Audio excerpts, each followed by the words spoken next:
Масовната експлоатација на мермери во околината на Прилепското вештачко езеро се повеќе го загадува изворот Леково, а чија вода влегува и во градскиот водовод.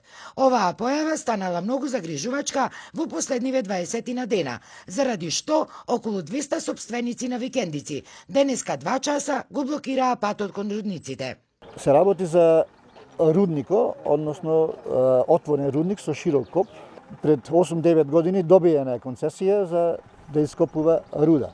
Барањето беше зошто е дадена концесија на рудникот, затоа што во законот за води дека минимум 500 метри не сме и да има никакви животни да се вртат околу изворот, не па камоли да се дај да се ископува руда. Ние велевме дека со самото копање, нивното или со минирање, дека водата ќе ја снема. Ако снема, студенчица ќе речи градот. Тој извор е најголем овде кај овој ракав нагоре, со доминантност вода. Тој има 30 литри во секунда, другите извори сите испод 10.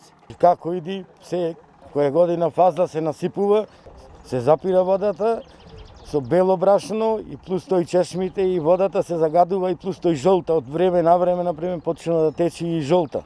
Значи, и чешмите нон-стоп се задина. Овој извор е еден од најстарите и природно најиздашните извори со квалитетна вода, што е особено важно во ова време кога секоја капка се брои, вели директорот на јавното комунално предпријатие Водовод и канализација Емил Јанески и додава дека единствен начин да се заштити изворот е да престане експлоатацијата на рудникот лоциран над Лековскиот извор.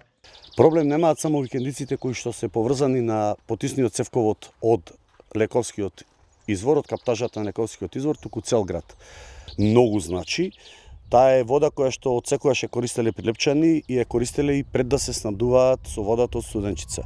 Таа е вода која што е исклучително квалитетна, по гравитационен пат иди и е бесплатна за јавното комунално предпријатие за разлика од водата која што од Студенчица ја купуваме.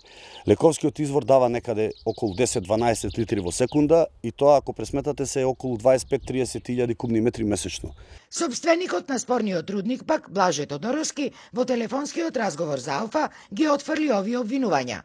Тој, повикувајќи се на Министерството за животна средина, тврди дека се било според закон и дека проблемот најверојатно бил од соседниот рудник и од рудникот на мермерниот комбинат, кои, за разлика од него, експлоатацијата ја вршеле со минирање.